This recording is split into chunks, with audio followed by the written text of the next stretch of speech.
कई बार ये देखा जाता है कि आदमी विद्वान है, विद्या के बल पर वो धन अर्जन करना भी जानता है, बढ़िया से धन कमा लेता है, लेकिन परिवार में सामंजस्य नहीं बना पाता है।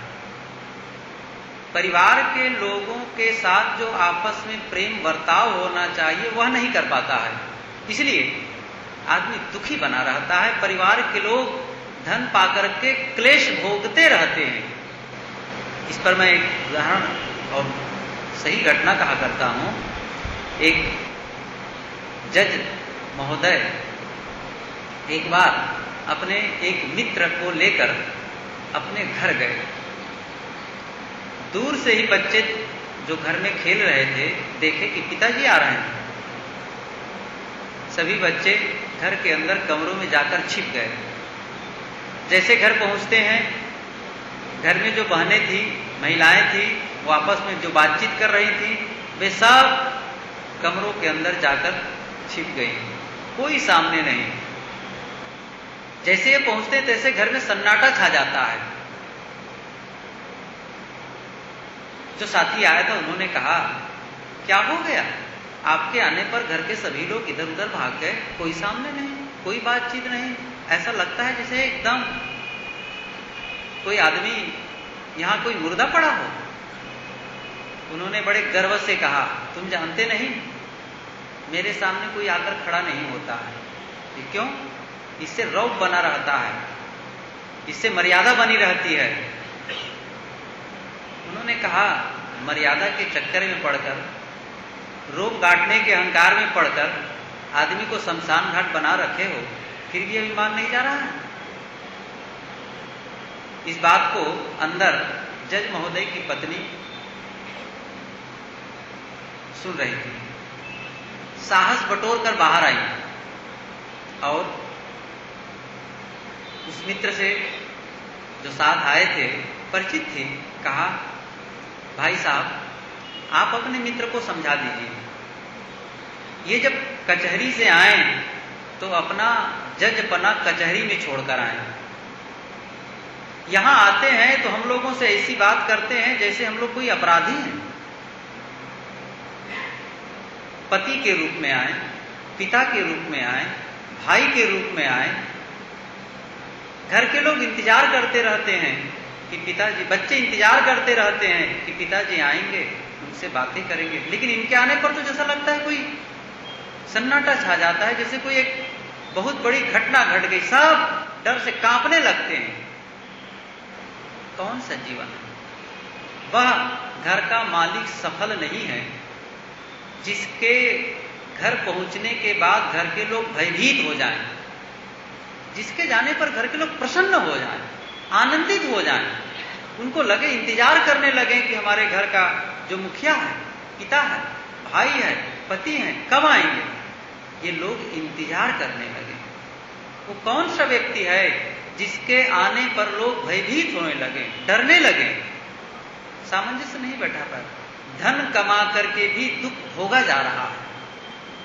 धन कमाइए, धन के लिए मना नहीं है, लेकिन ये दुख भोगने की क्या आवश्यकता है? आपस में प्रेम कब बनाएंगे? मैं प्रश्न उठाया था, दुख में से सुख बनाने की कला सत्संग सिखाता है। यह नहीं हो सकता कि हम जीवन में आने वाले दुखों को रोक दें। कोई नहीं रोक पाया।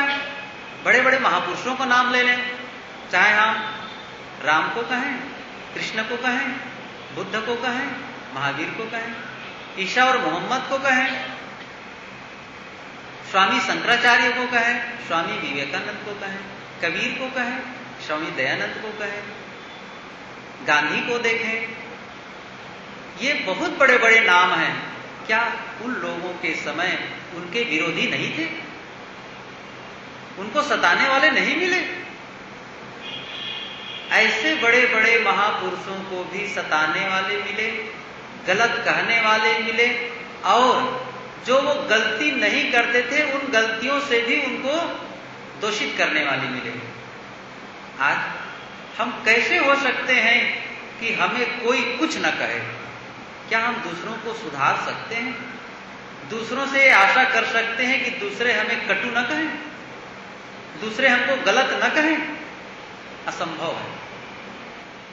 दूसरों को सुधारा नहीं जा सकता है। दूसरों की बात भूल जाइए आप। क्या परिवार के सभी सदस्यों को आप सुधार लेंगे? क्या आप चाहेंगे वैसा ही पत्नी करेगी, पति करेगा, भाई करेगा, पिता करेगा, पुत्र करेगा? जैसा हम चाहते हैं वैसा हम खुद नहीं कर सकते। दूसरों की बात भूल जाइए ना। जैसा घर के लोग चाहते हैं, जो अपेक्षा रखते हैं, क्या उनकी सारी अपेक्षाओं के अनुरूप ही हम काम करते हैं? नहीं हो सकता है। ये जीवन में ये बात आएगी, दुख आएंगे, सुख आएंगे, हानि और लाभ, अनुकूल और प्रतिकूल, ये सारे घात प्रतिघात जीवन में आते रहेंगे। ये कभी नहीं हो सकता है कि ये सब ना आए। लेकिन इस बीच हमें एक ऐसा विवेक जगाना है, एक ऐसा विचार करना है, एक ऐसा सुरक्षा कवच रखना है कि बाहर से आक्रमण आए और हम विचलित न हो। दुख आए लेकिन दुख को सहने की क्षमता आ जाए। आप लोग जानते हैं शरीर में एक शक्ति होती है जिसे हिंदी में कहते हैं रोग प्रतिरोधक क्षमता। रोग प्रतिरोधक क्षमता मतलब रोग ऐसे व्यक्ति में जिसके शरीर में रोग प्रतिरोधक क्षमता अधिक है, या तो रोग लगता नहीं, यदि रोग लग भी जाए तो जल्दी ठीक हो जाता है, उसे कहते हैं रोग प्रतिरोधक क्षमता। और जिसमें शक्ति कम है तो बहुत जल्दी उसको कहीं भी जाएगा, 2-4 जगह पानी पिया, बस जुकाम आ गया, नाक बहने लगी, डायरिया हो गया, ये हो गया। लेकिन जो शरीर जिसका मजबूत होता है, जिसके अंदर वो पावर होता है, उसको छोटे मोटे आक्रमण काम नहीं करते हैं। वो बस संभाल लेता है शरीर, सब ऊंच नीच स्थितियों को सह लेता है, ठंडी गर्मी को सह लेता है, थोड़ी बहुत होती है उसको। इसी प्रकार हमारे मन में भी एक शक्ति होनी चाहिए, दुख निरोधक, दुख प्रतिरोधक क्षमता। हम ऐसी स्थिति बनाए मन की कि दुख आए और दुख से विचलित ना होने पावे। साधक का सबसे बड़ा लक्षण यह है। जो साधना करता है, जो भजन करता है, जो सत्संग करता है, जो पूजा उपासना करता है, उसका सबसे पहला लक्षण होना चाहिए कि दुख में विचलित न हो। है कौन आखिर? संत कौन है? संत किसे कहते हैं? मैं अधिक बातें नहीं कहूं, एक छोटी बात बताऊं। पूज्यवर गुरुदेव जी की एक छोटी पुस्तक है, संत कौन।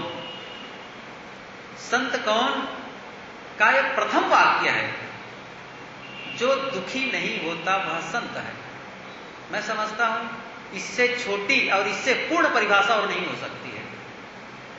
संत के बहुत से लक्षण आप लोग पढ़े होंगे, सुने होंगे, लेकिन बहुत थोड़े में यदि समझना चाहें, उन्होंने गुरुदेव जी ने नहीं कहा जो श्वेत कपड़ा पहनते हैं, उज्जवल कपड़ा पहनते हैं, वे संत हैं। जो पीला पहनते हैं वे संत हैं, गिरवा पहनते हैं वे संत हैं। जो कपड़ा नहीं पहनते, दिगंबर हैं, वे संत हैं। चंदन लगाते हैं वे संत हैं, चंदन नहीं लगाते वे संत हैं। एक माला पहनते हैं कि आप 108 माला पहनते हैं, कैसा पहनते हैं? ये चंदन लगाना, ये माला पहनना, ये सब संप्रदाय के ट्रेडमार्क हैं। क्षमा करें, मैं चंदन का खंडन नहीं करता हूं, माला का विरोध नहीं करता हूं, लेकिन संतत्व माला में नहीं देखा जा सकता। संत की कसौटी माला नहीं है, संतत्व की कसौटी कपड़ा नहीं है, संतत्व की कसौटी कोई वेशभूषा नहीं है, उसकी कसौटी है मन, उसका जीवन। किसी भी व्यक्ति की, वो चाहे हम लोगों के कपड़े में हो, चाहे आप लोगों के कपड़े में हो, चाहे आप धोती कुर्ता पहनते हो, फुल पैंट बुशर्ट पहनते हो, साड़ी ब्लाउज में हो, संत हो सकते हैं। लेकिन एक शर्त है, दुखी ना हो। हम भीतर टटोले अपने मन में, क्या मैं दुखी होता हूं? किसी के वियोग में, किसी की कभी हानि होती है तब, कोई प्रतिकूल परिस्थिति आती है तो मन दुखी होता है, विचलित होता है। यदि हो रहा है, साधना की कमी है। हम अपने को कसें, फिर देखें कहीं न कहीं हमारे मन में खोट है। दुखी होने का सबसे बड़ा कारण है दोष। एक संत ने गाया है, जीवन में जितने दुख दिखते वे निज दोषों के कारण हैं, पर जिसमें इतना ज्ञान नहीं वह दोष मिटाना क्या जाने। बहुत सरल उपाय। आज हम सभी शिकायत करते हैं, क्या बताएं, मैं तो ठीक होना चाहता हूं, मैं मन को भी ठीक करना चाहता हूं, वाणी को भी ठीक करना चाहता हूं, लेकिन घर वाले ऐसे हैं, ये लड़का ऐसा है, पत्नी ऐसी है कि जब ऐसा कुछ करती है कि मुझे जबरदस्ती उनको डांटना पड़ता है, क्रोध करना पड़ता है। पड़ोसी ऐसे हैं, मुझे क्रोध आ जाता है उनके कर्म को देख करके। गांव वाले ऐसे हैं, और कोई ऐसा है। सबको सभी जगह देखेंगे लोगों को शिकायत करते, और सभी यही कहेंगे दूसरे गलत है, दूसरे गलत है। यदि कोई इस दुनिया में ठीक है तो केवल मैं। कैसा अद्भुत है। कोई नहीं कहता कि मेरा मन ही गलत है, मैं खुद ही सही नहीं कर पाता हूं। ये देखने लगे। सदगुरु कबीर ने कहा है, बुरा जो देखन मैं चला, बुरा न मिलिया कोई, ज्योति ढूंढा आपना मुझसा बुरा न कोई। ये साखी, ये दोहा हम बचपने से पढ़ते आए हैं। ये मैं कोई पहली बार नहीं कह रहा हूं, शुरू से पढ़ते आ रहे हैं कि बुरा जो देखन मैं चला, बुरा न मिलिया कोई, जो दिल ढूंढा आपना मुझसा बुरा न कोई। कबीर हम सब ते बुरे, हम ते भल सब कोय, जिन ऐसा करी जानिया, मीत हमारा सोए। दोष पराया देख के चले हसंत हसन, अपने चित्त न आवई, जाका आदि नहन। हम दूसरे के दोषों को देखते रहते हैं, अमुक दोष, उसमें दोष। जिस दिन अपनी ओर झांकना शुरू करें, दूसरे के दोषों को देखने के लिए हमारी आंखें हजार हो जाती हैं, और अपने दोषों को देखने के लिए हमारी आंखें जो दो भी है ना, वो भी बंद हो जाती हैं। संत जन समझाते हुए कहते हैं, प्रकृति का विधान है, जब आप दूसरों के सामने उंगली करते हैं तो एक उंगली तो दूसरी ओर जाती है, लेकिन जो 3 उंगली है हृदय की ओर संकेत करती। पहले 3 बार अपने भीतर झांको, तब सामने वाले को देखो। जो आदमी 3 बार अपनी आप झांकेगा, संभव नहीं वो दूसरे की ओर झांक सके। टटोल के देखे कितने दोष हैं। एक कहानी बताऊं। एक संत के पास एक लाठी छड़ी मिल गई, डंडा, बड़ा चमत्कारी था। वो चमत्कारी ऐसा था कि उस लाठी को, डंडे को जिसके ओर घुमाओ उसके सारे दोष दिखने लगते थे। वो अपने शिष्य को दे दिया। अब तो शिष्य का काम यही, जो भी गुरु जी के दर्शनार्थ आते संत भक्त, बस जब दर्शन करके लौटते तो उसकी ओर डंडा घुमा देते, और उसके सारे दोष जान जाता। गुरु जी के पास आकर कहते, गुरु जी अभी जो आपके पास आए थे ना भगत, उसमें ऐसे ऐसे दोष हैं, ये बुराई उनमें है। बस यही रोज का काम बना कि जो भी गुरु जी से मिलने आते उधर वो डंडा घुमाता और उनके सारे दोषों को आकर गुरु जी के पास कहता। एक दिन गजब हो गया, जो नहीं करना चाहिए वह कर दिया। क्या? गुरु जी की ओर ही डंडा घुमा दिया, मर्यादा के प्रतिकूल काम किया। और फिर जब घुमाया तो लगा कि अरे अभी गुरु जी में भी कुछ कमी है। आकर कहा, गुरुदेव जी आप में भी अमुक अमुक गलती है।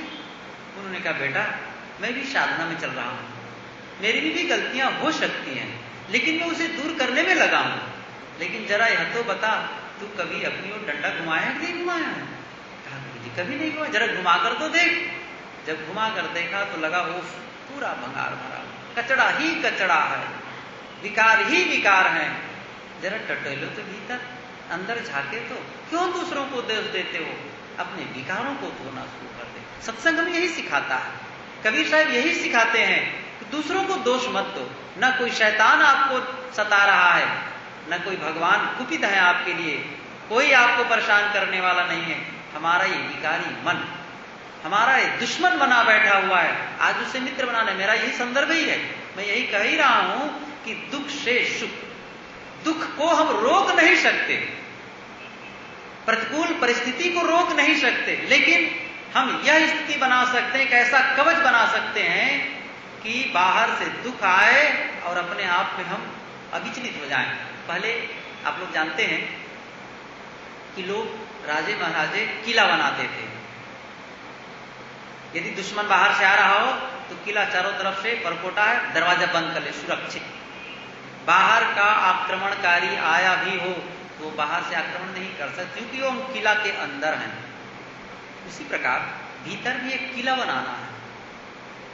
विवेक का एक ऐसा किला बनाए जिसमें बाहर के आक्रमण आए और हमको विचलित ना कर पाए। जैसे आजकल कार को भी सुनते हैं, बुलेट प्रूफ होता है, कोट भी पहना जाता है। आजकल सब धराशायी हो गया है। हमारे मन में बनाना है उसको, मन को ही इतना मजबूत बनाना है कि बाहर से दुख आए, हमको सताने वाले हों, विचलित करने वाले हों, और ये हुआ है। महापुरुषों को महापुरुष हम कह भी तब पाए हैं, चाहे वो, मैं कहा ना, ईसा मसीह को देखें, महात्मा गांधी को देखें, हजरत मोहम्मद को देखें, राम को देखें, उनको बहुत लोग सताए, फिर भी वो क्षमा करते गए, सहते गए, सहते गए। साधना का ये सबसे बड़ा काम है, आदमी को सहनशील बनाता है। हम सहनशील होना सीखें, कष्ट सहिष्णु होना सीखें। यदि ये नहीं हो रहा है, जब तब तो हो रहा है। मंदिर में हम 2-2 समय जाते हैं, 1-1 घंटे का समय देते हैं, माला फेरते हैं, जप करते हैं, तप करते हैं, नदी में जाते स्नान करने के लिए, बहुत दान दक्षिणा भी करते हैं, लेकिन कष्ट आए उसको सह पाते हैं कि नहीं? धर्म की कसौटी यही है। धर्म की कसौटी ये नहीं है कि आप कितना जप करते हैं, कितना तप करते हैं, कितना माला फेरते हैं, ये कसौटी नहीं है। हम दुख में कितना शांत रहते हैं, इस बात को समझें। इसलिए ढाल बनाना है। पहले के लड़ाकुओं को आप देखे होंगे, जब बंदूक नहीं था तब क्या करते थे? एक हाथ में तलवार और एक हाथ में ढाल, ये 2 हथियार उस समय लोग लेकर लड़ाई में जाते थे। आज हमें भी जीवन लड़ाई में इन दोनों की आवश्यकता है। एक हाथ में तलवार लेना है और एक हाथ में ढाल। हर व्यक्ति को योद्धा होना है। योद्धा होने का मतलब, लड़ाकू होने का मतलब, मैं नहीं कह रहा हूं कि घर में जाओ और पत्नी से लड़ना शुरू करो, पति से लड़ना शुरू करो, भाई से नहीं, भीतर लड़ो। सारा दुश्मन तो भीतर बैठा हुआ है। जब वो बाहर और उसी का प्रभाव बाहर आता है। यदि अंदर हमारे दोष न हो, अंदर झगड़ा न हो, तो बाहर भी झगड़ा नहीं हो सकता है। इसलिए सारी लड़ाई भीतर हो। वो ढाल भीतर है, उसको तलवार से, वो कौन सा तलवार? ज्ञान का तलवार। ज्ञान खटक बिन सब जग जूझे, पकड़ न काहू पाई, ये कबीर साहब जी कहते हैं। ज्ञान के तलवार लिए बिना लोग लड़ते हैं, लेकिन दुश्मन को पकड़ नहीं पाते हैं। निरंतर देखो, हर समय जागरूक रहें, क्रोध कब आ रहा है? जब बोले तब सोच लें पहले, क्यों कटु बोल रहे हो? ये साधना जब तक नहीं चलेगी तब तक परिवर्तन नहीं आ सकता जीवन में। इसलिए हर समय सावधानी और सजगता चाहिए, कोई हमसे गलती न होने पावे। ये सावधानी जब हर समय होता है, वही सहज साधना है। और ढाल, आप 1000 अच्छा हो, फिर भी सामने वाले गलत कर सकते हैं और आपको गलत कह सकते हैं, उसी समय वो ढाल काम करेगा। वो आक्रमण किया। गुरुदेव जी कहा करते हैं, हर आदमी के अंदर जहर है। सांप के अंदर जहर नहीं होता, आदमी महाजहरीला है। कब किसका जहर उबल पड़े और हमारे ऊपर आ जाए, कहा नहीं जा सकता है। और साधना क्या है? अपने जहर को मारो और दूसरे के जहर को सहो। बस इतना ही सूत्र है साधना की। यही करने लग जाएं, बस काम बन जाए। इसलिए दुख आए और विचलित ना हो, इसके लिए अकेले बैठ करके बारंबार मनन चिंतन करना होगा, बारंबार आत्मशोधन करना होगा कि दुख आने पर मैं कितना दुखी हो जाता हूं। नहीं होना, कोई बात नहीं, ये तो होना ही है। क्या ऐसा हो सकता है कि परिवार में जितने सदस्य हैं वो अजर अमर होकर के आए? क्या उनका वियोग नहीं होगा? आपके सामने ही आपके प्रिय पत्नी का शरीर छूट सकता है, पति का शरीर छूट सकता है, जिसका पूरे घर में दारो मदार है, जो घर का खंभा है, जो घर का मुखिया है, वही घर के सब लोगों को पालन पोषण करता है। काल ऐसा निर्दय है, कई बार उसे ही उठा ले जाता है। पुत्र अपने पिता को आग जलाए, उसके शरीर को जलाए, ये तो सरल है। लेकिन कई बार पिता को ही अपने पुत्र को जलाना पड़ता है। रोक पाओगे? वियोग रोका जा सकता है? नहीं रोका जा सकता है। लेकिन जब वो वियोग जब आए, उस समय आप मन को संभाल सके, ये कब होगा?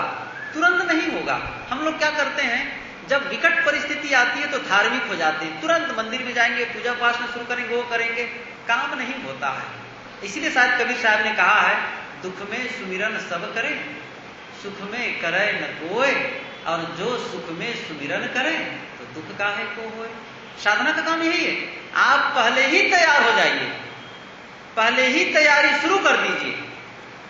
आपके समय अभी कोई दुख नहीं है, कोई तकलीफ नहीं, फिर भी उस चीज को देखिए कि यह विकट परिस्थिति आएगी तो मैं कैसे सह पाऊंगा, क्या मेरी तैयारी है? वो तैयारी शुरू कर दें। अपने आप को तैयार रखें कि मेरा प्रिय का वियोग होगा, उस समय की मेरी कौन सी तैयारी है। जो मेरे पास अभी धन है, वह धन जब कम हो जाएगा, मेरी कौन सी तैयारी है। अभी मैं बहुत बढ़िया भवन में रहता हूं, बहुत धन मेरे पास है, सब कुछ अनुकूल है, लेकिन एक समय आ सकता है ये भवन नहीं रहेगा, ये धन भी कम हो जाएंगे। जो मैं बहुत कीमती कपड़ा पहन रहा हूं, साधारण कपड़े में भी उतर सकता हूं। क्या ये तैयारी है? क्या ये अभ्यास है? नहीं। जब वो भवन छूटेगा, जब वो हमारा कपड़ा छूटेगा मूल्यवान, जब वो बैंक बैलेंस खत्म होगा, रोएंगे। आप क्यों नहीं सोच लेते हैं, जैसा एक फुटपाथ पर सोने वाला व्यक्ति है, वैसा मैं भी गरीबी में जीवन जी सकता हूं, मैं भी बहुत साधारण रोटी और चटनी खाकर काम चला सकता हूं। क्या ये तैयारी है? हर समय वो स्थिति नहीं रहेगी। ना आए, मैं नहीं कहता हूं कि दुख आए ही आए, अच्छा है किसी का जीवन में दुख ना आए, लेकिन ये आता है। और ऐसा मान लो आपका धन हरण नहीं होगा, प्रिय का वियोग भी नहीं हुआ, लेकिन जो साथ में हैं उनके बीच में कश्मकश चलता है, परिवार के बीच में विचारों की भिन्नता चलती है। मैं कई बार अपने साथियों के बीच कहा करता हूं कि एक ऐसा परिवार हो जिसमें 10 लोग रहते हो और घर का मुखिया कहे कि देखो मैं साल भर की व्यवस्था किए देता हूं, खाने के लिए जो कुछ चाहिए, चावल दाल सब्जी रोटी आटा जो भी होगा, तेल वेल सब मैं साल भर का स्टॉक रख देता हूं। जितने जोड़े कपड़े चाहिए वो कपड़ा है, ये मकान है, और ये अलग से और मैं आप लोगों को इतने रुपये और दे देता हूं। बस कुछ भी नहीं करना है, भोजन बनाना है, करना है, और कोई काम नहीं है। क्या है, 10 लोग साल भर रहेंगे तो आपस में नहीं लड़ेंगे? खाने की व्यवस्था हो गई, पहनने की व्यवस्था हो गई, रहने की व्यवस्था हो गई, लड़ाई होगी कि नहीं सोच लीजिए आप। होती है? कहां से आई लड़ाई? ये नासमझी के नाते, ये हमारी मूर्खता के नाते। भजन कहता है, सत्संग यही कहता है, उस मूर्खता को खत्म करो, फिर कम नहीं पड़ेगा। जीवन भर खाते रहेंगे, न खाने जैसी कोई बात ही नहीं है। अभी तक खाते आए हैं, कल नहीं खाएंगे। लोग भूखों मरते हैं। मैं कई बार ये सोचता हूं, आप लोग भी गए होंगे नदी के किनारे, कहीं तीर्थों में गए होंगे। हम लोग अब इलाहाबाद में रहते हैं तो संगम तट पर जाते हैं, त्रिवेणी का संगम, तो कई बार देखते हैं वहां त्रिवेणी संगम में जब बाहर निकलते हैं तो दोनों तरफ भीख मांगने वाले लोग रहते हैं। कईयों के हाथ गले हुए रहते हैं कुष्ठ रोग से, पैर गल जाते हैं एकदम दुखी। उनके सामने कोई चावल डाल देता है, कोई पैसा डाल देता है, वर्षों जीते हैं। ट्रेन में चलते हैं तो देखते हैं आंख नहीं है, पैर नहीं है, फिर भी लोग कहीं सिंगदाना बेच रहा है, कोई गुटखा पाउच बेच रहा है, उनका जीवन चलता है। कई लोगों को देखो भीख मांगते हैं, वर्षों जीते हैं। भीख मांगने वाले वर्षों जीते हैं, हम काम करके नहीं जी पाएंगे? ये मन को जरा समझाए तो जरा से। एक संत एक ने बहुत सुंदर कहा है, मुर्दा को मिल जात है कपड़ा लकड़ा आग, और जिंदा नर चिंता करे ताकर बड़ा भाग। बहुत बढ़िया उन्होंने कहा कि मुर्दा आदमी जब मर जाता है तो उसको कपड़ा कफन के लिए मिल जाता है, जलाने के लिए लकड़ी मिल जाती है और आग मिल जाती है मुर्दा को, और हम जिंदा हैं, हमको खाने को नहीं मिलेगा। हाथ पैर मारेंगे, चलाएंगे, मेहनत करेंगे, कैसे नहीं होगा? क्यों दुख बटोरे रहे हैं? दुख नहीं है, मैं कह रहा था शुरू में कहा, दुख में से सुख कैसे निकालें। सबसे बड़ी बात है हम अपनी समझ को ठीक करें। जिस समय हम समझ को ठीक करने लगते हैं, उस दृष्टिकोण बदला, दृष्टि बदली सृष्टि बदली, बस वही चीज है, समझ का अंतर है। उसी रूप, उसको हम किस रूप में देखते हैं, वस्तुओं को भोग के रूप में देख रहे हैं कि निर्वाह के रूप में देख रहे हैं। जब हम समझेंगे सब प्राणी मेरे हैं, किसी के साथ कोई द्वेष भाव नहीं। अभी पूर्व प्रवक्ता से सुन रहे थे, आपा तजय हरि भजय, नक्षिक तजय विकार, सब जीवन से निर्वैर रहे। इस सूत्र को देखिए, सब जीवन से निर्वैर रहे साधुमता है सा, सभी जीवों से निर्वैरी भाव, कोई मेरा दुश्मन नहीं है। यह भाव जिसके अंदर जगता है, अवैर, कोई वैरी नहीं है, मेरा कोई बैरी है ही नहीं। कबीर साहब ने कहा है, तेरा बैरी कोई नहीं, तेरा बैरी फैल, अपनी फैल मिटा ले, गली गली कर शैल। तेरा कोई दुश्मन नहीं है, तेरा दुश्मन तो भीतर दोष है, अपने दोष खत्म कर दो, कोई बैरी है ही नहीं। इसलिए सबसे बड़ा दुश्मन भीतर बैठा है, उसे खत्म करना है। कौन दुश्मन है? यदि किसी से कोई बात हो गई, किसी से हमसे गलती हो गई, क्षमा मांग लो। किसी ने गलती कर दी, क्षमा कर दो। साधना करके देखें, रोज सुबह उठ करके एक संकल्प लें, मेरा कोई बैरी नहीं है, किसी प्रति द्वेष तो नहीं आ रहा है। एक साधना में बता रहा हूं, सुबह उठते ही मन में ये बात लाएं, किसी के प्रति द्वेष तो नहीं आ रहा है, कोई द्वेष नहीं करना है। मन को हल्का, मन को यदि हल्का करना है, टेंशन रहित बनाना है, तो सभी से दुश्मनी खत्म कर दो, सबके साथ प्रेम। तभी तो कबीर साहब कहते हैं, ढाई आकर प्रेम का पढ़े सो पंडित होए। वो कोई यूं ही नहीं कहती है, जीवन भर अनुभव करके कहते हैं। पोथी पढ़ी पढ़ी जग मुआ पंडित भया न कोय, ढाई आकर प्रेम का पढ़े सो पंडित होए। वो ढाई आकर प्रेम का पढ़े बिना पंडित नहीं आ सकता, शांति नहीं मिल सकती है। मैं कह रहा था, दुख ना आए ये संभव नहीं है, लेकिन दुख आए हम विचलित ना हो, यह साधना करने की आवश्यकता है, और ये रोज करने की आवश्यकता है। और वरदान, कोई किसी से कुछ मांगना हो तो यही मांगो। एक उदाहरण याद आया, मैं कहूं, एक विद्यार्थी था, खूब पढ़ता था, एकदम हर समय पुस्तकों को लिए रहता था, पढ़ता रहता था, बड़ा अध्यवसायी, बड़े परिश्रमी, बहुत मेहनत करने वाला। नींद आती रात में, थोड़ा सोता, फिर जागता, फिर पढ़ता। उसकी इस मेहनत को देखकर, परिश्रम को देखकर, उत्साह को देखकर विद्या की देवी सरस्वती प्रकट हो गई। कमरे में आई, सरस्वती को देखकर विद्यार्थी ने नमस्कार किया। नमस्कार। सरस्वती ने पूछा, बेटे क्या तुम मुझे पहचान लिए? उन्होंने कहा, मां, आपके कुछ ऐसे चिन्ह हैं जिसको देख करके मैं जान गया कि आप विद्या की देवी सरस्वती हैं, और इसीलिए मैंने नमस्कार किया है। क्या बेटा, तुम्हारी इस परिश्रम को देखकर, तुम्हारी इस मेहनत से मैं बहुत प्रभावित हूं। इस विद्या की जो लालसा है, इसको देख करके मैं बहुत प्रभावित हूं, और तुम्हें समस्त विद्याओं का वरदान देने आई हूं। सोचिए, जिस चीज के लिए वो लगन में लगा हुआ है, जिस चीज के लिए परिश्रम कर रहा हो, और उसको वरदान देने सामने आ जाए, कितना बड़ा भाग्यशाली हो विद्यार्थी। लेकिन विद्यार्थी सिर हिला जाएगा, मां मुझे वरदान नहीं चाहिए। क्यों? क्योंकि बिना पात्रता के, बिना योग्यता के वह विद्या प्राप्त करके मैं उसका दुरुपयोग नहीं करना चाहता। और यह पात्रता मेरे में, मेरी लगन से, मेरे परिश्रम से, मेरे साहस से, मेरे उत्साह से वो आएंगे। सरस्वती ने कहा, बेटा तुम्हारी इन बातों को सुनकर तो मुझे बहुत प्रभावित हुआ है, लेकिन कुछ तो मांगो, आखिर मैं आई हूं तुम्हारे पास, कुछ तो मांगो। विद्यार्थी ने कहा, मां यदि आप मेरे से प्रसन्न नहीं हैं, बस एक वरदान दीजिए। क्या? विद्या के मार्ग में आए हुए बाधाओं को मैं सह सकूं, उस विघ्न को मैं सह सकूं, निर्विघ्न रूप से मैं विद्या अर्जित कर सकूं। सबसे बड़ा वरदान यह होगा, सबसे बड़ी मांग होगी। यदि आपको भी किसी से कुछ मांगना हो तो धन मत मांगना, कहना हे प्रभु, यदि मेरे जीवन में दुख आए तो दुख को सह सकूं, यह शक्ति मुझे मिलनी चाहिए। दुख न मिले ये मांगना ही गलत है। दुख ना आए या कोई वरदान देता है वो भी असफल है। ये कैसे हो सकता है कि दुख ना आए? ये जीवन ही ऐसा है जो जोड़ों से बना है, लोगों से होकर के गुजरना पड़ता है, पदार्थों का संबंध है, दुख तो आएंगे ही।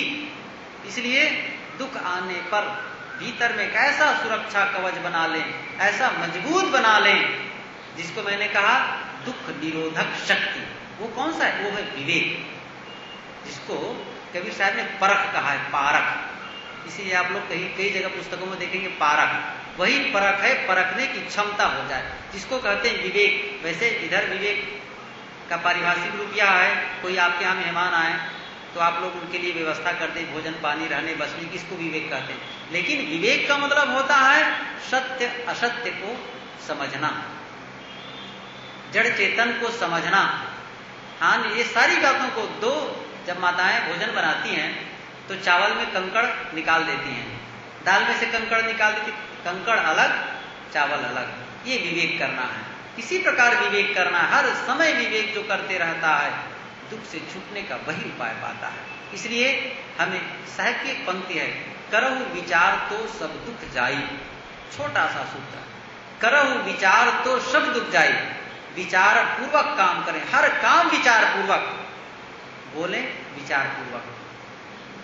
बिना विचारे जो हम बोलते हैं इसी से दुख होता है। साहब ने एक उपाय बताया बोलने के लिए, बोल तो अमोल है जो कोई बोले जान, ये तराजू तौल के तब मुख बाहर आन। बोल अनमोल है, उसका मूल्य नहीं चुकाया जा सकता है, लेकिन हृदय रूपी तराजू में तौल कर बोले तब मुख बाहर आन, तब हृदय से बाहर निकालें। ये बहुत बड़ी बात होगी। तो विचार पूर्वक बोलें, विचार पूर्वक खाएं। विचार पूर्वक यदि हम खाएंगे, न बीड़ी पी पाएंगे, न तंबाकू, न गुटखा, न कोई चीज गलत नहीं खा पाएंगे। विचार पूर्वक खाने पीने वाला क्या शराब पी सकता है? गलत चीज खा पी सकता है? नहीं कर सकता है। इसलिए विचार पूर्वक सारे काम करें, सब कुछ विचार पूर्वक कर दे, सारा संबंध विचार पूर्वक होगा, जीवन में दुख आएगा ही नहीं। और आएगा तो विचार पूर्वक तुरंत उसको समाप्त कर देगा। आते हैं, सबके जीवन में आते हैं, महापुरुषों के भी आते हैं, लेकिन उसको वो समाप्त कर देते हैं, आए और गए। इसलिए हमारे जीवन में भी इस प्रकार कोई दुख आता है, कोई प्रतिकूल परिस्थिति आती है, तो उसे सहने की क्षमता बढ़ाएं। मैंने कहा सत्संग एक ऐसा माध्यम है जो हमें ये प्रदान करता है, दुख में से सुख बनाने का उपाय बताता है, वो कला बताता है कि कैसे हम दुख में से सुख बनाएं, जीवन को हम सुखी बनाएं। इसके लिए हम संतों के पास आएं, सदग्रंथ पढ़ें, तो निश्चित है हमारा जीवन सुखमय हो। पूज्य गुरुदेव जी ने जो भी कुछ बता रहे हैं। बोलिए सदगुरु कबीर साहिब की जय।